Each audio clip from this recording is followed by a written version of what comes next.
Salve galera tricolor, beleza? Vamos aí para mais um vídeo agora no canal do Rafael Tricoloco.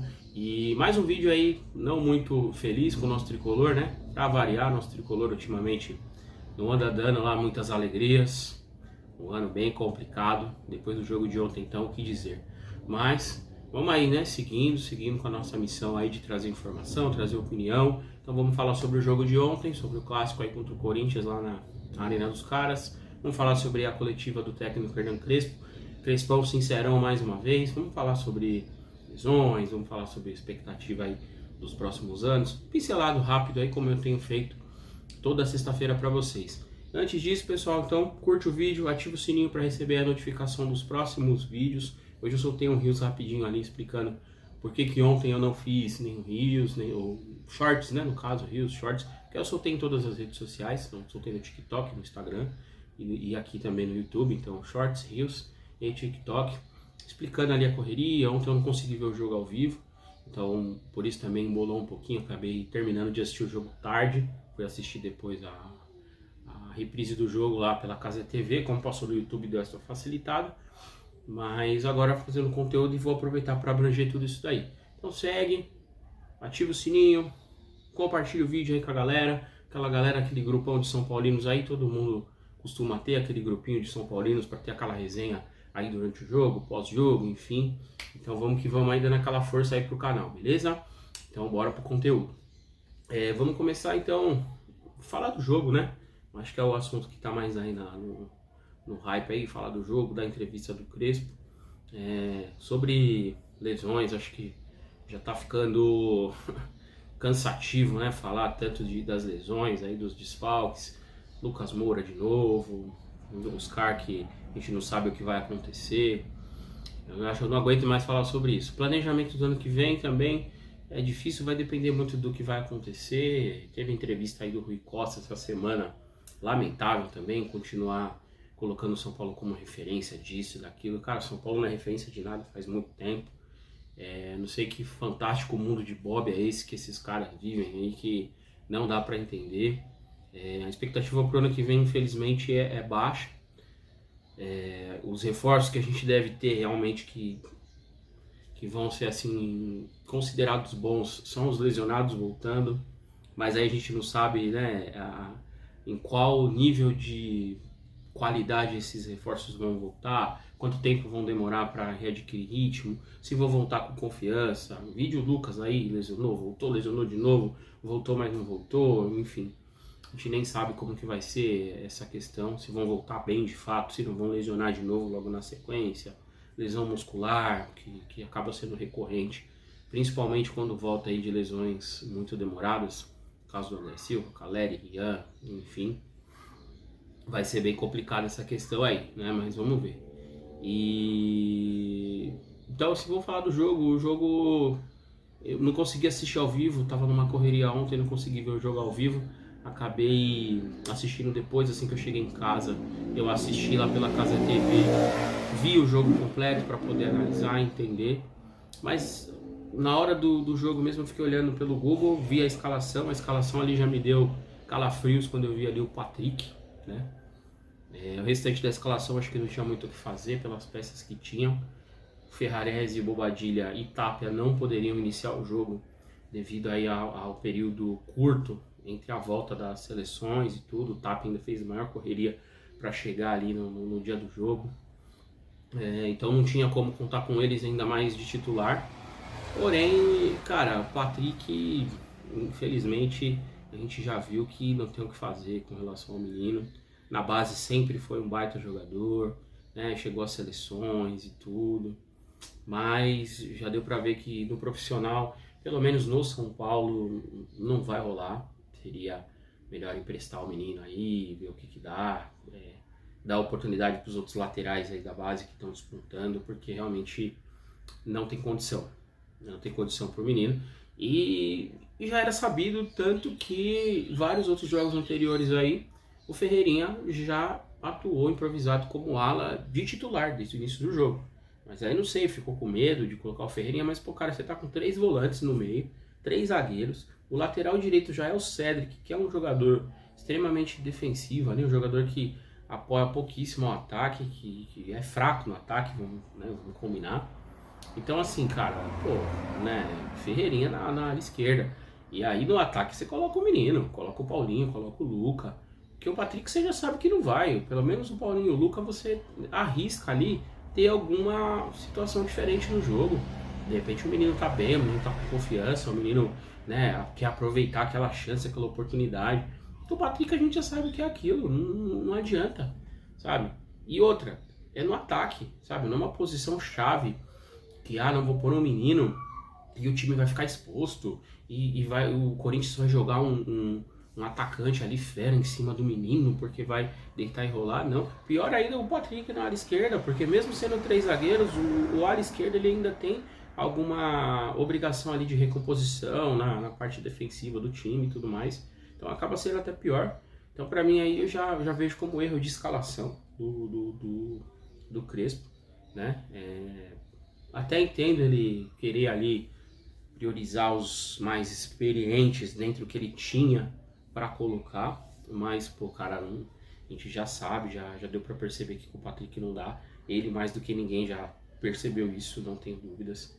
Então, tinha que ter feito diferente aí. Colocava o Paulinho, colocava o Luca, o Breno, que andou fazendo gol lá, 16 anos lá, que fosse, não sei, qualquer um, cara, qualquer um, menos o Patrick. Aí, tanto que trocou, né, depois e colocou o Tapia lá, o Tapia fez o gol. O Tapia seria, né, a opção mais correta aí no caso para o clássico, o Luciano e Tapia no ataque, e aí você teria o Ferreirinha lá do lado esquerdo, mas o Tapia não podia iniciar o jogo, então arriscaria o menino no ataque, e aí o menino não estando bem, qualquer coisa assim, aí sim colocaria o Tapia, né, no lugar aí no segundo tempo. O primeiro tempo, aquele primeiro tempo horroroso. São Paulo, assim, realmente perdidaço em campo, muitos erros infantis, inclusive o erro do pênalti, né, o Ferreirinha, vamos combinar. A gente pode vir aqui discutir algumas coisas, eu já falei até em outros vídeos, contra o São Paulo, qualquer coisa é marcado e a favor raramente se marca certas situações, né? E aí é inevitável vir a comparação com a jogada até que lesionou o Oscar, tirou o Oscar basicamente da temporada e talvez até tirou o Oscar do futebol, entre aspas, né? Não estou dizendo que aquela lesão, aquela jogada ocasionou problema cardíaco dele, acredito que não tenha relação, mas dali pra frente o fato é que o Oscar não voltou mais a jogar, né?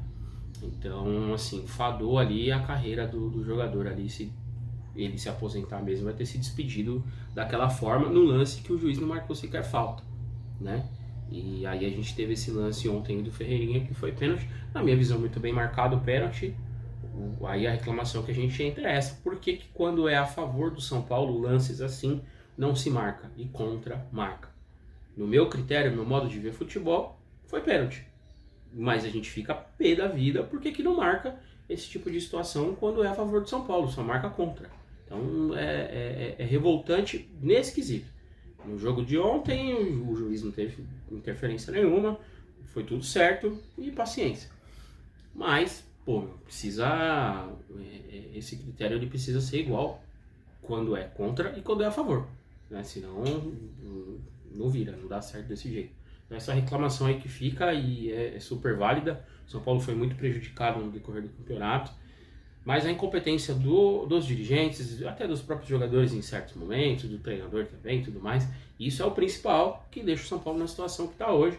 É muito difícil conseguir aí chegar no G7, né, que garantiria uma vaga aí pelo menos na pré-Libertadores. G8 é possível ainda, mas com esse futebol que a gente está vendo aí, com esses jogadores, é difícil acreditar, mas aí pro G8 você tem que ficar torcendo pro Cruzeiro ganhar a Copa do Brasil. Então, você, assim, pelo menos a Sul-Americana aí precisa garantir, porque tá perigoso até ficar fora da Sul-Americana, porque se continuar nessa toada aí, mas é acreditar até o final e segue o baile. Mas com relação ao primeiro tempo, foi isso. Primeiro tempo melancólico, deplorável do São Paulo, assim, irreconhecível. E o que fica pra mim de grande marco ali é a burrice do Ferreirinha no pênalti, né? Muita burrice, um lance que não ia mais trazer nenhum grande perigo, não era um lance super agudo. a bola quicando ali na ponta da grande área, não sabe nem se o cara ia conseguir dominar aquela bola direito ou não. E talvez ele fosse tentar até um passe de primeira para um outro rapaz que estava aberto ali, nem sei que jogador era aquele ali.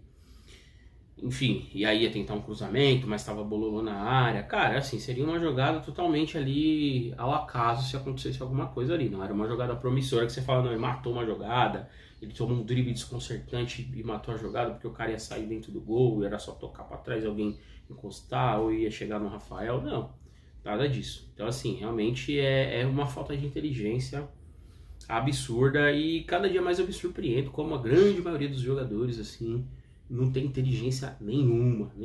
Os caras, eles são realmente, assim, muito burros nesse quesito, sabe? Os caras não conseguem ter essa noção de que, pô, a jogada não é promissora, o jogador não... a bola tá subindo até o cara dominar, de repente o cara domina, pega de orelha na bola, aí você consegue fazer a volta nele, sabe? Dá um passinho para trás, segura ali aquele tranco. Não é difícil, cara, pensar nisso, não é difícil. Se fosse lá nos 80, 90, ali no finalzinho do segundo tempo, até poderia pôr na culpa do cansaço, mas no primeiro tempo, o cara que é profissional, que treina pra isso todo santo dia, não dá pra jogar na culpa do cansaço. Não raciocinei porque eu tava cansado. E outra, era, sei lá, era primeiro tempo, começo do jogo ainda, né? Eu tô falando até besteira aqui, porque nem era final do primeiro tempo. Era ainda no meio do primeiro tempo, mais pro começo do que pro meio. Enfim, mas aí foi pro intervalo, né? E aí voltou, teve a substituição, a entrada do Tapia ali, o São Paulo voltou melhor, conseguiu fazer o gol, conseguiu pressionar, conseguiu ter mais posse de bola, mas não tinha finalização. Tava aquele popular sem objetividade, né? E aí o Luciano andando em campo, o meio campo do São Paulo ainda um pouquinho perdido, mas ia ali naquela força ali do próprio Ferreirinha, do Tapia, que tinha acabado de entrar e tudo mais. E aí é onde eu acho também que entra de novo para mim o dedo do treinador aí, porque dá para entender para que leva tantos jovens pro banco se não vai usar os meninos, cara. Deveria ter colocado, né, os garotos ali para poder dar um gás ali naquele ataque. O Luciano claramente ali tava paradão, o Luciano tava morto, parecia que o Luciano era o Luciano que tinha chego de viagem aí, de seleção e tudo mais, e tava morrendo, cara. O Luciano, incrível, assim, o quão mal ele conseguiu ir nessa partida, assim, morto, literalmente. Então, assim, poxa, troca, cara, bota o Luca, bota o Paulinho, bota o moleque ali. O jogo, o São Paulo tinha empatado o jogo, tava dando ali as rédeas da partida, o Corinthians não ameaçava, não trazia perigo, o São Paulo tinha mais posse e tal, mas chegava ali no final ali, a jogada não emplacava. Então, de repente, botar um moleque ali, era um momento bom do time, né? O moleque entrar, fazer uma fumaça, dar um drible, dar uma desconcertada na defesa do Corinthians e ver o que dá, cara, porque assim, não tem porquê, tentou jogar ali na segurança para manter 1-1, cara, pô, tava num momento bom do jogo, sabe, e você sabendo ali que, né, você não tem troca, por exemplo, no meio de campo, seu meio de campo ia cansar, ia começar a sobrar umas bolas ali, e foi o que aconteceu no final, o meio de campo do São Paulo morto, no final do jogo, não tinha mexida, o Pablo Maia me entrega aquela bola de cabeça ali no pé do Memphis, aí o nosso querido Sabinão, ei, Sabinão, tá jogando bem, não vou criticar o Sabino não, tá jogando bem ultimamente aí, os melhores zagueiros aí que a gente tem tido nos últimos jogos, mas pô, caraca, mas foi daquele jeito, hein, foi com tudo ali, deu um pulinho esquisito, tomou ele ali no meio das canetas, meu Deus do céu, mas Juvena demais também aquela marcação que ele tentou fazer ali, aquele bote, eu não sei nem explicar o que o Sabino tentou fazer. E lógico, a entregada do Pablo Maia é crucial também, né? Entregou a bola no pé do Memphis aí.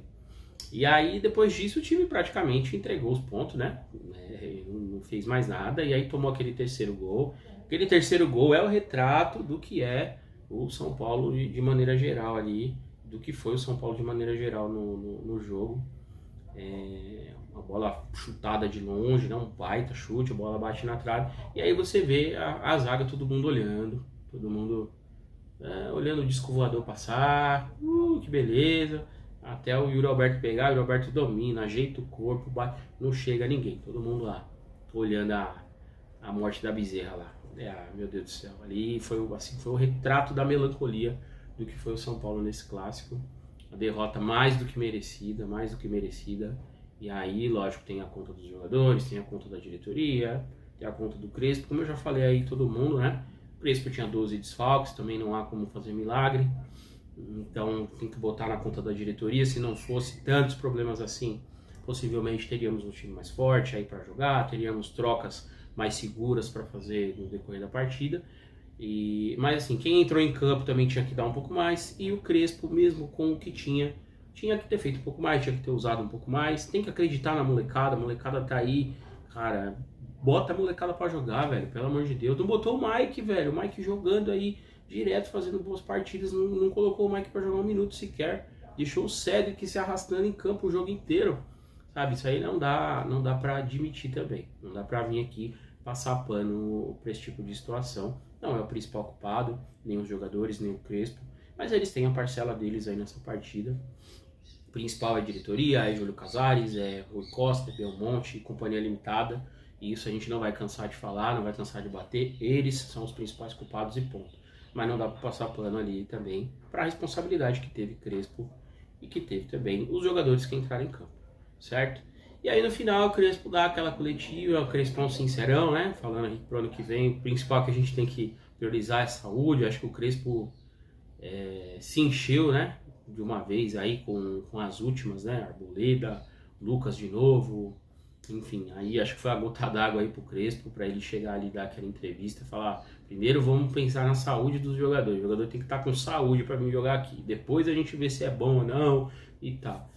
É óbvio que é meio que uma forma de expressão, uma forma também de dar um alerta, de dar um chacoalhão aí de maneira geral na diretoria, de uma maneira pública. Eu achei muito bom, mais uma vez, ele tratar dessa forma, para ver se os caras acordam pra vida, cara, porque não é possível. Esse ano aí, pra mim, meio que acabou, vai ser um final de ano melancólico. Óbvio, eu vou torcer para o São Paulo ainda, né, vencer aí seus próximos compromissos, conseguir a melhor classificação possível, que fosse o 7º lugar melhor ainda, porque aí já ficava tranquilo ali com a vaguinha na pré-Libertadores, mas que consiga pelo menos o 8º, pra gente torcer pro Cruzeiro. Tem que torcer pro Cruzeiro, né? Sorte que pelo menos o Cruzeiro ainda é parceiro ali, né, com a torcida e tal, então acaba não sendo dos piores aí torcer pro Cruzeiro. Entre os que estão lá disputando o título da Copa do Brasil, acho que independente de qualquer coisa, pro São Paulino o menos pior a ser campeão ali seria o Cruzeiro já de qualquer forma. Então vou torcer pro Cruzeiro, independente do São Paulo estar aí 8º ou não, né? Seria aí o Cruzeiro o menos pior aí pra gente, mas torcer para conseguir pelo menos isso, e aí ver se o ano que vem as coisas melhoram aí, porque esse ano já deu, né, São Paulinho? Já deu, chega. Só contagem regressiva aí para esses últimos 4 jogos, acabar logo esse campeonato, férias, ver o que os caras vão se mexer aí, o que vão fazer, quem é que volta pro ano que vem. Acredito que vai começar o ano ainda com muita gente lesionada, sem retornar, muita gente não vai conseguir fazer pré-temporada desses lesionados aí, então deve começar o ano ainda bem na pendura com esse quesito, mas é o que essa diretoria fez aí, paciência, né? Agora torcer para que eles consigam pelo menos remediar o monte de cagada que eles fizeram. E é isso aí, torcida tricolor, tamo junto. Esse foi mais um vídeo aí no canal do Rafael Tricoloco. E vamos que vamos. Salve o tricolor paulista. Tamo junto.